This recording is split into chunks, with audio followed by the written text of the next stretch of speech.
Chapter 1. Falling.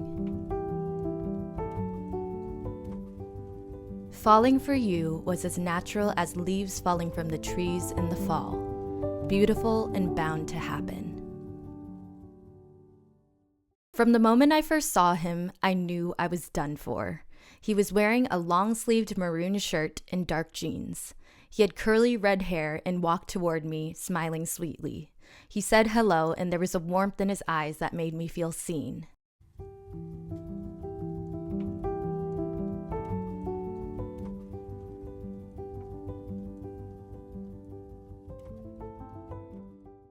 We walked into the cafe, and I ordered a matcha latte, and he ordered a yogurt parfait because he claimed to not like hot drinks. I felt bad that we were meeting at a cafe, but he reassured me that it was completely fine. He had been wanting to try out this new spot.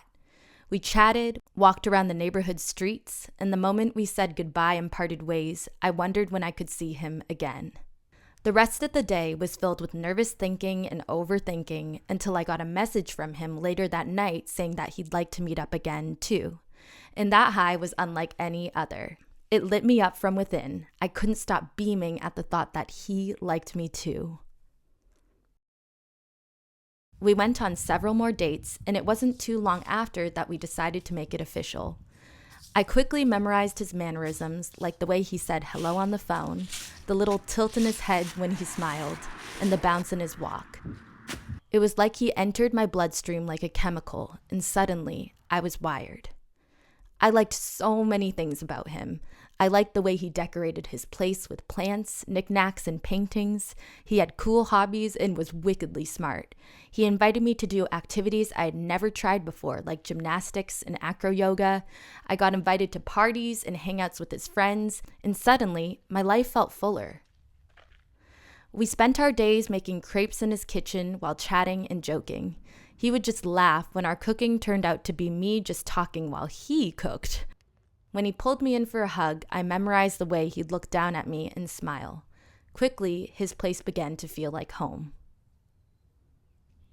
One December night, we were walking down a neighborhood street with houses covered in Christmas decorations. He told me about the science of different colors and why we can see the color green more clearly than the color red at night. I squinted and tested it. He was right. As we walked down the street, chatting hand in hand, I thought to myself, this is how I always want to feel. Spending time together felt easy. We fell into a rhythm like we had known each other for a lot longer than we actually had. Chapter 2. Loving. Not only do you love the person as they are, but you also choose them over and over again.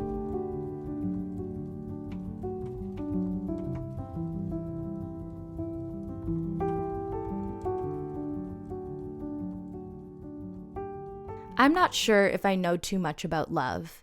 I know what it is to love family and friends, and I know theoretically what it is to love a partner, but I don't have a whole lot of experience with it.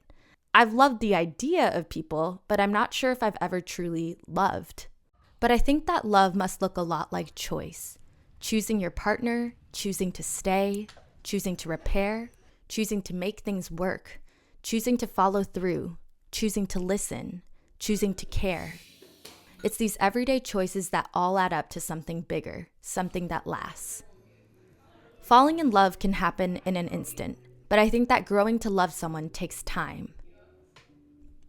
I think loving him was just a matter of time for me, but that time got cut short. Chapter 3. Losing. You came into my life so quickly and left just as fast. Sometimes I have to remind myself that it wasn't just a dream. It happened. You happened.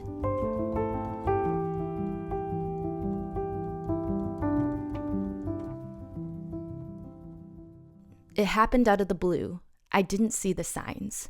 We had trips planned. I met all of his friends. He had told his parents about me just a couple of weeks before.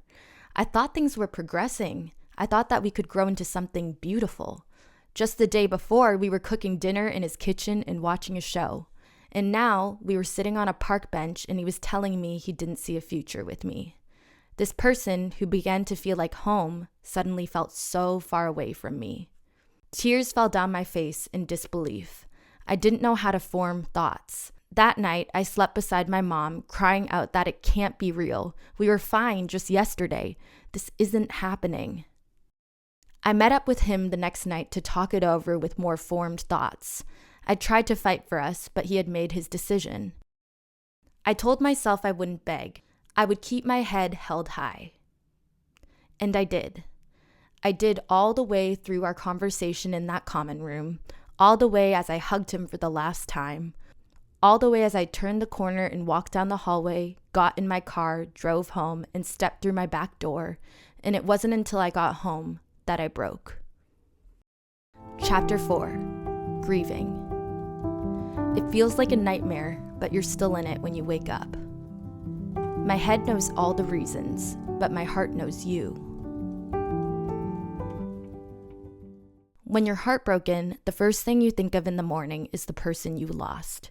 You hope that it was just a bad dream, and there's this sinking feeling when you remember that it's real. Grief is a largely silent, invisible pain. On the outside, you may appear to look completely fine.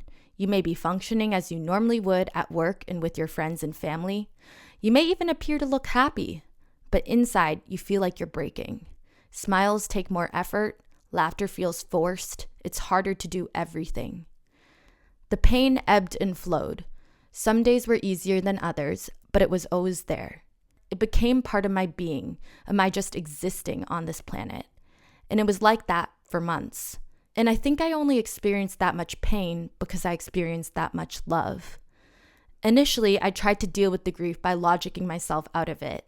I filled pages and pages of my journal with explanations of why we weren't right for each other. I recounted all the times I didn't feel seen or cared for by him. I tried to make sense of it all. I played over all our moments of disconnect in my head, thinking that maybe in them I'd find an answer. I thought that maybe somehow I could reason myself out of the heartbreak. But I've learned that no amount of logic can erase the feelings you had for someone. Eventually, I just let myself cry, and cry, and cry some more. I missed him all the time. I missed the life I had with him. I missed the feeling of companionship. I missed his little quirks and mannerisms. I missed driving to his place. I missed us. One of the bravest things you can do is let yourself feel sad. When I was going about my day, I'd search for him around our town, thinking we'd run into each other at the grocery store or on the street. Part of me hoped for that, and part of me was absolutely terrified. Many nights I'd cry myself to sleep, and in dreams I'd reach out for him, but he was always just out of reach. Several months after the breakup, I had a conversation with my friend Adriana, which marked a shift for me. I'd been looking at our relationship with such rose-colored lenses, only playing the highlight reel of our relationship, and talking to her felt like the first step to seeing the relationship for what it was: the good, the beautiful, the painful, and the parts that just didn't work. I can see that I showed up the best that I could and gave it everything I had, and I'm proud of that. I can see that I loved deeply and fearlessly, and I can also see all the times I felt lonely and unseen in the relationship. I can see that he couldn't give me what I needed and deserved. With time and healing, I grew to not want our relationship anymore, and I think I needed to let myself grieve what I had to get to that point. Chapter 5. Healing. I thought that someone was going to save me, but I ended up realizing I had to save myself. It's been a year now. When I was grieving, I truly thought that it might last forever, but I can see now that it doesn't. I can heal. Now I see that two things can be true at the same time. One is that I felt deeply for him, and the second is that he wasn't the right person for me. He wasn't meant to be in my life forever, but I believe that someone out there is. I'm grateful for the time we spent together. I'm grateful for the smiles, the laughs, and the moments we shared that reminded us that we were alive. I'm grateful that I was able to see how big and expansive my capacity to feel and love truly is. My ability to feel deeply means that I'm able to live fully. I also released those feelings, and I let us go. Chapter 6. Remembering. I wonder if you still think of me too. Do you still see us in the places we used to eat at together? Do you remember how my eyes would light up when I talked? When you pass by the tower in the middle of campus, do you think of that thing I used to say, and does it still make you laugh? Do you see us dancing in your room late at night? Do you see my smile and remember how I was there? Even when things are over and you've made your peace with it, you still remember. Maybe it's passing by a place you used to go to together, or hearing a song, or maybe it's a certain smell. Throughout your life, you carry a part of them with you. Even if you no longer want to be with them, you never fully forget someone you deeply cared about. At first, it's painful to remember. But with time and healing, remembering is just remembering.